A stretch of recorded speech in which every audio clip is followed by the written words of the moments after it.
टूटेंगी तलवारें टकराकर तुमसे, कि टूटेंगी तलवारें टकराकर तुमसे, हो जाएंगे दुश्मन के तरकस खाली, और हर मैदान जंग में बेखौफ लड़ो, वक्त से पहले मौत नहीं आने वाली। अरे दूसरी तरफ भाई चंद्रशेखर आजाद जी जैसे हैं, जिन्होंने आपके लिए जब गुर्जर गौरव यात्रा चल रही थी तो कह दिया था कि गुर्जर समाज के 2500 मुकदमे मेरे ऊपर लगा दो। जब आपने मीर मोर्चे की बात चल रही थी तो चंद्रशेखर भाई ने आपका साथ दिया। जब गुर्जर सम्राट पृथ्वीराज चौहान की बात चल रही थी, जब चंद्रशेखर भाई ने आपका साथ दिया। जब प्रतीक्षा भाटी की त्रिटनोड़ा में हत्या हो गई थी, उसकी आवाज उठाने के लिए चंद्रशेखर भाई ने आपको साथ दिया। और बात की जाए ग्वालियर की, जहां 700 लोगों पर मुकदमे हुए, रासुका लगी, इनाम धरे गए, तब भी जेल भरो आंदोलन में एडवोकेट चंद्रशेखर आजाद जी ने आपका साथ दिया। पूरे देश में जब गुर्जर रेजिमेंट की मांग हो रही थी तो सदन के अंदर यदि किसी भी गैर बरादरी आपकी गुर्जर समाज से किसी ने आवाज उठाई तो इकलौते चंद्रशेखर भाई ने, जिन्होंने आपके लिए गोली खाई, उनका हमला हुआ। क्या गुर्जर समाज इतना वो कमजोर है कि वो अपने जो उनके साथ खड़ा है उसका साथ नहीं सकता? अरे मेरे समाज बहुत भोला भाला समाज है, बहुत बहादुर समाज है, मुझे गर्व है अपने समाज पे। ना तो ये एहसान रखना जानता है, ये ना तो ये एहसान भूलता है, और ना ये अपमान भूलता है। चंद्रशेखर भाई जी, जिस आपको जरूरत पड़ेगी गुर्जर समाज अपनी जान की बाजी लगाएगा, आपका साथ नहीं छोड़ेगा, आपको मजबूत करने का काम करेगा। मैं कहना चाहता हूं अपने लोगों से, आप मजबूत बनो। जिस समाज की सामाजिक जड़ें मजबूत नहीं होती, कोई वो कभी राजनीतिक ताकत प्राप्त नहीं कर सकता। इसलिए हमें सोच समझ के अपने हक अधिकारों के लिए लड़ना चाहिए। मैं कहना चाहता हूं आप लोगों से कि गुर्जरों की बात आती है, बहुत सारे लोग कहते हैं भाई गुर्जर तो हिंदू हो। मैं मानता हूं हिंदू हैं, हमें किसी भारतीय जनता पार्टी के दफ्तर से ये सर्टिफिकेट की जरूरत नहीं है कि हम हिंदू हैं। हिंदू हैं, लेकिन इसका हमें सर्टिफिकेट कोई भारतीय जनता पार्टी, कोई आरएसएस नहीं देगी। हम हिंदू हैं, हिंदू में भी गुर्जर है, और गुर्जर शब्द का अर्थ है शत्रु का नाश करने वाला, असली राष्ट्रभक्त, असली देशभक्त, असली रक्षक, असली खुआपान, जिसने हमेशा सीने पे गोली खाई, कभी पीठ नहीं दिखाई। भारतीय इतिहास में कभी भी ऐसा समय नहीं आया जब गुर्जर समाज ने कहीं विदेशी हमलावरों में किसी का साथ दिया हो, अंग्रेजों का साथ दिया हो। उन्होंने शहादत दी, कुर्बानी दी। पूरा गुर्जर इतिहास की बात की जाए तो पूरा शौर्य, पराक्रम, त्याग, बलिदान से भरा पड़ा है। इनके 100 लोगों ने एक दिन में फांसी खाई, लेकिन देश के मान सम्मान के साथ, देश के स्वाभिमान के साथ कभी समझौता नहीं किया। क्योंकि कभी भी नेता समाज नहीं बनाता, कभी भी नेता समाज नहीं बनाता, हमेशा समाज नेता बनाता है। और कोई अकेला आदमी कुछ नहीं कर सकता जब तक आपका साथ ना हो, जब तक आप साथ ना खड़े हो। यदि आप मेरे साथ खड़े होंगे, मैं दावे के साथ कहता हूं, आपके मान सम्मान को कभी झुकने नहीं दूंगा।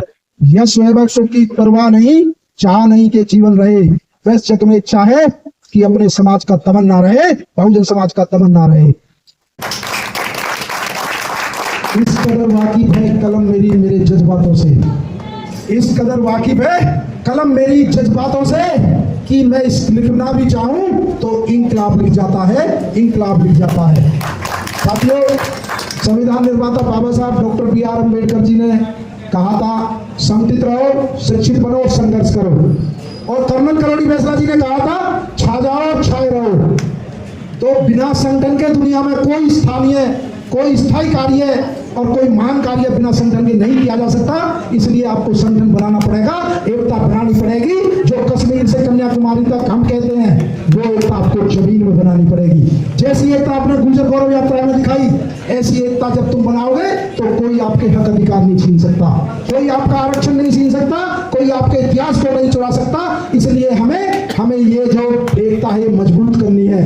मैं कहना चाहता हूँ अपने भाइयों से, मैं कहना चाहता हूँ बहुजन समाज के लोगों से, आज इस अहमदपुर गांव में आपने जो प्रोग्राम किया उसका मैं दिल की गहराइयों से बधाई देता हूँ। लेकिन मैं कहना चाहता हूँ कि कभी भी नेता समाज नहीं बनाता, कभी भी नेता समाज नहीं बनाता, हमेशा समाज नेता बनाता है। और कोई अकेला आदमी कुछ नहीं कर सकता जब तक आपका साथ ना हो, जब तक आप साथ ना खड़े हो। यदि आप मेरे साथ खड़े होंगे, मैं दावे के साथ कहता हूं, आपके मान सम्मान को कभी झुकने नहीं दूंगा, आपके हक अधिकार को कभी मिलने नहीं दूंगा। आपके आरक्षण की बात छोड़ो, आपके इतिहास की तरफ कोई देख नहीं पाएगा, लेकिन उसके लिए आपको ताकत देनी पड़ेगी।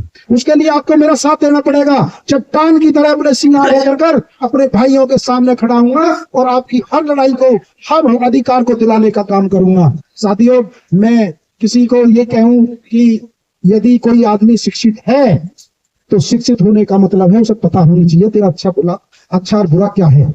मैं उस आदमी को शिक्षित ही नहीं मानता जिसे ये नहीं पता तेरा दुश्मन कौन है। दुश्मन से मतलब हमारा दुश्मनी से नहीं है, दुश्मन से हमारा मतलब है जो हमारे हिस्से की रोटी खा रहा है, जो हमारे हक और अधिकारों को छीन रहा है, जो हमारे आरक्षण को छीन रहा है, जो हमारे इतिहास को खत्म करना चाहता है। मैं इसलिए आपसे कहना चाहता हूं, जो हमारे इतिहास को खत्म करना चाहता है, तुम उन्हें वोट देते हो, उन्हें ताकत देते हो, उन्हें राजनीतिक ताकत देते हो, वो उन सीटों पर बैठ के फिर तुम्हारे समाज का अपमान करते हैं, कहीं पे कालिक पोतते हैं, कहीं पे हमारे महापुरुषों के सामने टीन लगा देते हैं, कहीं से गुजर शब्द पे पट्टिका लगा देते हैं। आप ऐसे लोगों को ताकत देते हो। मैं कहना चाहता हूं आपसे कि हिंदू का सर्टिफिकेट, हमें तुमसे सर्टिफिकेट की जरूरत नहीं है भारतीय जनता पार्टी के लोगों।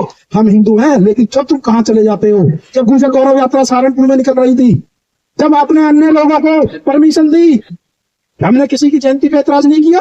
महाराणा प्रताप जी की जयंती निकली, गुजर समाज ने स्वागत किया। परशुराम जी की जयंती निकली, गुजर समाज ने स्वागत किया। आचार संहिता के अंदर निकली, लेकिन जब गुजर यात्रा की बात आई तो आपने परमिशन नहीं दोगे।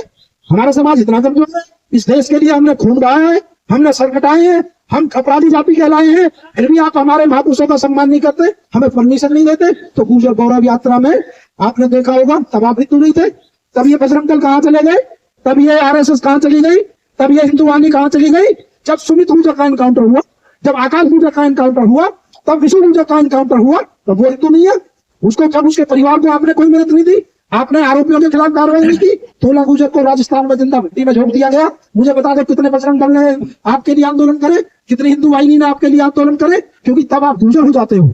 जब राजस्थान के 73 शहीदों में सीधी गोली चलती है, तब वो गुर्जर हो जाते हैं, तब वो हिंदू नहीं रहते। और जब लड़ाई की बात आती है, तब देश में लड़ाई करवानी है, तुम भाई गुजर आ जाओ, हिंदू खतरे में। अरे तुम्हारी सरकार होते हुए, तुम्हारी केंद्र में सरकार, स्टेट में सरकार, तुम्हारे पास देश की सबसे बड़ी सेना, तुम्हारी सरकार में आके हिंदू खतरे में होता है। कोई हिंदू खतरे में नहीं है, ये केवल इनकी वोट खतरे में होती है जब लड़ाने की जरूरत होती है, जब आपसे कहते हैं हिंदू हो। हम हिंदू हैं, मैं पुनः कहता हूं, हमें भारतीय जनता पार्टी के सर्टिफिकेट की जरूरत नहीं है, हमें आरएसएस के सर्टिफिकेट की जरूरत नहीं है।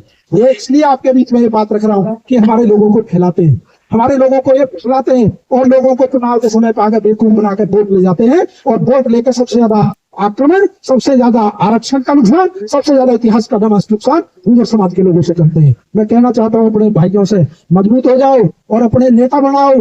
पीएम एसएसबी से बात करने की हैसियत में हमारे युवा होने चाहिए। शिक्षित बनो और संघर्ष करो। बिना शिक्षा के कोई आदमी आगे नहीं बढ़ सकता, और शिक्षा शेरनी का वो दूध है, जो पिएगा वो दहाड़ेगा। इसलिए मैं कहना चाहता हूँ आज अहमदपुर में अपने भाइयों से अपनी एकता बनाओ, भाईजान एकता बनाओ। ये जो गांव में झगड़े होते हैं, दो लोगों का झगड़ा हुआ, पूरे समाज का झगड़ा मत बनाओ इसे। वो दो लोगों का झगड़ा है तो दोनों का रहना चाहिए। यदि कोई आदमी गलत करता है, अपराध करता है, तो वो अपराधी है, वो पूरे समाज पर उसको आरोप मत लगाओ। इसमें ये जब आपकी एकता बनेगी, ये उसे तोड़ने का प्रयास करेंगे, ये लड़ाने का प्रयास करेंगे। आपको लड़ना नहीं है, आपको इनसे हक अधिकार की बात करनी है। आप ये बताओ, तुमने हमारे लिए क्या किया है, हमारे समाज को तुमने क्या दिया है? तुमने अपमान के अलावा बताओ कुछ दिया हो तो बताओ। कोई गुर्जर समाज का उपराष्ट्रपति बनाया हो, प्रदेश अध्यक्ष बनाया हो, कैबिनेट मंत्री बनाया हो, 2-2 बार की सरकार बन गई। अरे ऐसा तो छोड़ दो, तुम तो मुख पे काली पोत रहे हो, तुम मीर मोची के उस पर टीन पर कील लगा रहे हो, कहीं तुम कुछ कर रहे हो। तो आपसे मैं कहना चाहता हूँ मेरे साथियों, जो जागरूक कौमें होती है, जो जिंदा कौमें होती है, वो अपने इतिहास को खत्म नहीं होने देती। और किसी ने कहा है किसी जाति को खत्म करना हो, उसका वजूद अस्तित्व मिटाना हो, उसका इतिहास खत्म कर दो, उसके हक अधिकार छीन लो। तो क्या आप ऐसे इतिहास खत्म होने दोगे?